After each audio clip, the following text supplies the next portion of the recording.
Hi friends, నేను మీ హఫీజ్. మీరు చూస్తున్నారు తెలుగు టెక్ ట్యూడ్. ఫ్రెండ్స్, ఈ వీడియోలో మనం హువావే ఏదైతే ఉందో అది యూఎస్ఏలో ఎందుకు బ్యాన్ అనే దాని గురించి మాట్లాడతాం. అంతేకాకుండా ఈ మధ్య చూసుకున్నట్టయితే హువావేకి సంబంధించిన సిఎఫ్ఓ ఎవరైతే ఉన్నారో ఆమెను కూడా మనకు కెనడాలో అరెస్ట్ చేసేశారు కదా. సో అరెస్ట్ చేసేసి అక్కడి నుంచి యూఎస్ఏకి పంపించారు. తర్వాత వచ్చేసి ఆమెను వదిలిపెట్టారనుకోండి, ఆమెకు కొంచెం ఫైన్ వేసేసి, అంతేకాకుండా దానికి ముందు 30 years జైలు శిక్ష వేస్తారని కూడా చెప్పారు. ఈమె పేరు వచ్చేసి మెంగ్. సో ఈమె ఎవరి డాటర్ అంటే హ్యువావేకి సంబంధించిన సిఇఓ వాళ్ళ డాటర్. సో చాలా రిచెస్ట్ పర్సన్. సో ఆమెను ఎందుకు అరెస్ట్ చేశారు అనే దాని గురించి మనం మాట్లాడినట్టయితే, వాళ్ళు చెప్పిన దాని రీజన్ ప్రకారం ఈమె కొన్ని వస్తువులు ఏవైతే ఉన్నాయో, కొన్ని ఎక్విప్మెంట్స్ ఏవైతే ఉన్నాయో అవి ఇరాన్కి ఎక్స్పోర్ట్ చేసిందని చెప్తున్నారు. సో ఇక్కడ మన అందరికీ తెలుసు యూఎస్ఏకి ప్లస్ ఇరాన్కి ఏంటి అంటే ఎటువంటి సంబంధాలు ఉండవు వాణిజ్యపరంగా చూసుకున్నట్టయితే. సో అక్కడికి ఎక్స్పోర్ట్ చేసిన కారణంగా ఈమె అంటే వాళ్ళకి అక్కడ ఉండే రూల్స్ ఉంటాయి కదా, ఆ రూల్స్ని బ్రేక్ చేసేసింది. అందుకోసమే అరెస్ట్ చేశామని వాళ్ళు చెప్పిన కారణం. అయితే ఇక్కడ చూడండి, మనకు ఈ హువావే ఏదైతే ఉంటుందో ఓన్లీ యూఎస్లోనే బ్యాన్ కాదు, న్యూజిలాండ్, తర్వాత వచ్చేసి ఆస్ట్రేలియా, కొన్ని యూరప్ కంట్రీస్లలో కూడా ఈ హువావే అనేది బ్యాన్. మెయిన్ ఏంటి అంటే యూఎస్లో అయితే మొత్తానికి బ్యాన్. ఎందుకంటే రీజన్ మీ అందరికీ తెలిసిందే. మనకు అంటే యూఎస్ఏకి అతిపెద్ద శత్రువులలో ఒక శత్రువు ఏంటి అంటే చైనా. సో మీ అందరికీ తెలిసిందే, హువావే అనేది ఒక చైనీస్ కంపెనీ. వరల్డ్లో చూసుకున్నట్టయితే శాంసంగ్ తర్వాత అతిపెద్ద మొబైల్ మ్యానుఫ్యాక్చర్ చేసే కంపెనీ ఏంటి అంటే హువావేనే.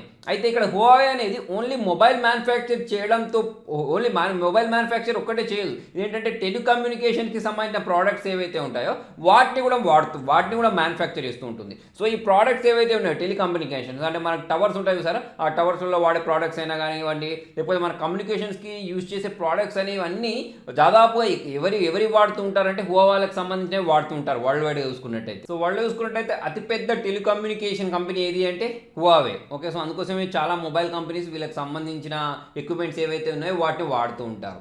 అయితే ఇక్కడ చూడండి, మెయిన్ రీజన్ గురించి మాట్లాడినట్టయితే హువావేని మన యూఎస్ఏలో ఎందుకు బ్యాన్ చేశారు అని మనం మాట్లాడినట్టయితే, ఇక్కడ హువావేకి సంబంధించిన సిఇఓ ఎవరైతే ఉన్నారో అతను ఫస్ట్ చైనాకు సంబంధించిన మిలిటరీ ఏదైతే ఉంటుందో దానిలో పనిచేసేవాడు. సో అంతేకాకుండా ఈ హువావే కంపెనీలో 70% ఓనర్షిప్ ఎవరిది ఉంది అంటే మన చైనా వాళ్ళకి సంబంధించి ఉంది. సో మీ అందరికీ ఇప్పుడు నేను ఇంతకుముందు చెప్పినట్టు మనకు చైనాకి ప్లస్ యూఎస్ఏ ఏదైతే ఉంటుందో వీళ్ళిద్దరికి పడదు. మనకు యూఎస్ఏ వాళ్ళు చైనాను అతిపెద్ద శత్రువులాగా భావిస్తూ ఉంటారు. సో అందుకోసమే ఇక్కడ యూఎస్ఏకి కొంచెం థ్రెట్ ఉంది. ఎందుకు అనంటే వీళ్ళకి సంబంధించిన టెలికమ్యూనికేషన్ ప్రోడక్ట్స్ ద్వారా వీళ్ళ మీద నిఘాను పెట్టొచ్చు. అంటే వీళ్ళు ఏమేమి మాట్లాడుకుంటున్నారు అనే దాని గురించి నిఘా పెట్టవచ్చు. అంతేకాకుండా వీళ్ళకి సంబంధించిన పెద్ద సీక్రెట్ విషయాలన్నీ చైనాకు చేరవేయచ్చు. వీళ్ళకి సంబంధించిన సీక్రెట్ డేటా మొత్తం చైనాకి వెళ్ళిపోయే ప్రమాదం ఉంది. సో అటువంటిప్పుడు ఏం జరుగుతుంది, చైనా అనేది యూఎస్ఏని బీట్ చేసేస్తుంది. వీళ్ళిద్దరికి కాంపిటీషన్ ఉంటుంది కదా, వాణిజ్యపరంగా చూసుకున్నా కూడా వీళ్ళిద్దరికి కాంపిటీషన్ ఉంటుంది. సో అంతేకాకుండా ఇక్కడ మెయిన్ విషయం ఏంటి అంటే హువావేలో 70% చైనా గవర్నమెంట్కి సంబంధించిన షేర్స్ ఉండడం వల్ల వీళ్ళకు ఇంకా బలం చేకూర్చింది అన్నట్టు. సో అందుకోసమే హువావేకి సంబంధించిన మొబైల్స్ని కూడా బ్యాన్ చేసేసారు. హువావేకి సంబంధించిన టెలికమ్యూనికేషన్ ప్రోడక్ట్స్ ఏవైతే ఉన్నాయో వాటిని కూడా యూఎస్ఏలో బ్యాన్ చేసేసారు. ఎందుకంటే వాళ్ళ మీద అటాక్ చేయొచ్చు. వీళ్ళకి సంబంధించిన సీక్రెట్ ఇన్ఫర్మేషన్ ఏదైతే ఉంటుందో అవన్నీ తెలుసుకొని వీళ్ళ మీద అటాక్ చేసే ఛాన్సెస్ ఉన్నాయి కాబట్టి బ్లాక్ చేశారు. అయితే ఇక్కడ ఇంకొక విషయం, ఇంపార్టెంట్ విషయం ఏంటి అంటే, ఇంట్రెస్టింగ్ విషయం ఏంటి అంటే, ఇప్పుడు ఈ హువావేకి సంబంధించిన ప్రోడక్ట్స్ అనేవి ఓన్లీ యూఎస్లోనే కాకుండా వరల్డ్ వైడ్గా చూసుకున్నట్టయితే చాలా చోట్ల వాడుతూ ఉంటారు. మన ఇండియాలో కూడా వాడుతూ ఉంటారు. అయితే ఇప్పటి వరకు ఒక్క కేసు కూడా ఇటువంటిది రాలేదు అంటే హువావే అనేది వేరే వాళ్ళకి సంబంధించిన డేటా దొంగతనం చేసింది అని చెప్పేసి ఒక్క కేసు కూడా ఇప్పటి వరకు బయటికి రాలేదు. అయినా కూడా ఏంటి అంటే యూఎస్ఏ అనేది వాళ్ళ ముందు జాగ్రత్త కొద్దీ వీటన్నిటిని బ్యాన్ చేసి పడేసింది. అయితే ఈ ఒక్కటే రీజన్ కాకుండా ఇంకొక రీజన్ కూడా ఉంది. ఈ మధ్య చూసుకున్నట్టయితే హువావే అనేది 5G టెస్టింగ్ చేస్తుంది. మన ఈ మధ్య బడ్స్ ఇష్యూ కూడా వచ్చింది, దాని గురించి నేను ఒక వీడియో కూడా చేశాను కదా. సో ఇక్కడ యూఎస్ఏ ఏమనుకుంటుంది అంటే అందరికంటే ముందుగా మేము మాత్రమే 5G ఏదైతే ఉంటుందో అది వరల్డ్కి ఇంట్రడ్యూస్ చేయాలి అని అక్కడ ఏంటి అంటే యూఎస్ఏ అనుకుంటూ ఉంటుంది. అయితే ఇక్కడ హువావే అనేది ఎప్పటి నుంచో దీని మీద వర్క్ చేస్తుంది, టెస్టింగ్ చేసేస్తుంది. వీళ్ళే అందరికంటే ముందు తెచ్చేలా ఉన్నారు. సో ఈ విషయం ఏదైతే ఉంటుందో అది యూఎస్ఏకి మింగుడు పడట్లేదు అన్నట్టు.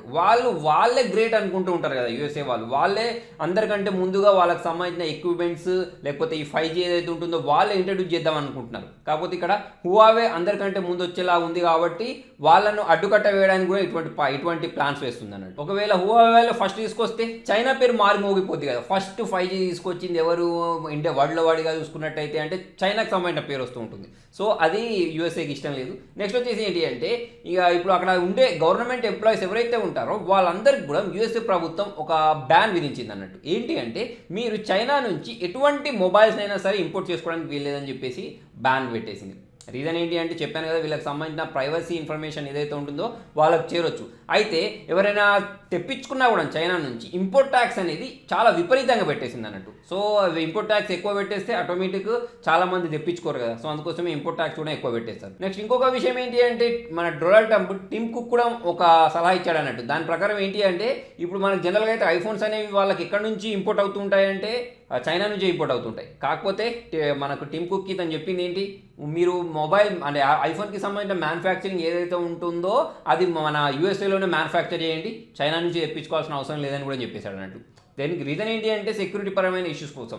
సో ఇంకొకటి ఇక్కడ ఏంటి అంటే వాళ్ళ దగ్గర ఉండే security agencies, for example FBI అయినా కానివ్వండి, సిఐఏ ఉంటుంది కదా, సో వీళ్ళు కూడా చైనాకి సంబంధించిన ఎటువంటి ప్రోడక్ట్స్ వాడడానికి వీల్లేదని బ్యాన్ పెట్టారు అన్నట్టు. ఎస్పెషల్లీ హువావేకి సంబంధించిన ఎక్విప్మెంట్స్ ఏవైతే ఉన్నాయో వాడడానికి లేదని బ్యాన్ పెట్టారు. సో హువావే గురించి మాట్లాడినట్టయితే మన ఇండియాలో కూడా చాలా పాపులర్, చాలా మంది హువావేకి సంబంధించిన మొబైల్స్ పర్చేస్ చేస్తూ ఉంటారు. టెలికమ్యూనికేషన్లో కూడా హువావేకి సంబంధించిన ప్రోడక్ట్స్ మన ఇండియాలో కూడా వాడుతూ ఉంటారు. సో ప్రజెంట్ అయితే ఎటువంటి థ్రెట్ అయితే ఎక్కడ కూడా కనిపించలేదు. నేను ఇంతకుముందు చెప్పినట్టు ఒక్క ఇన్సిడెంట్ కూడా వీళ్ళ ద్వారా డేటా లీక్ అయింది అనేది అయితే ఇప్పటిదాకా ఎటువంటి ఇన్వెస్టిగేషన్లో అయితే తెలియలేదు. సో మరి యూఎస్ఏలో మాత్రం హువావేని అయితే ఇందుకు బ్యాన్ చేశారు. సో ఫ్రెండ్స్, మరి మీకు అర్థమైపోయింది కదా హువావేని యూఎస్ఏలో ఎందుకు బ్యాన్ చేశారనేది. సో దీన్ని మీరు కరెక్ట్ అంటారా లేదా అనేది కింద కామెంట్ రాయండి. ఆమెను అరెస్ట్ చేయడం కూడా కరెక్ట్ అంటారా లేదా అనేది కూడా కింద కామెంట్ రాయండి. మరి మీకు ఈ వీడియో నచ్చినట్టయితే చూసి వెళ్ళిపోకుండా లైక్ చేయండి, షేర్ చేయండి. ఇటువంటి ఇంట్రెస్టింగ్ అప్డేట్స్ కోసం చూస్తూనే ఉండండి తెలుగు టెక్ ట్యూట్స్.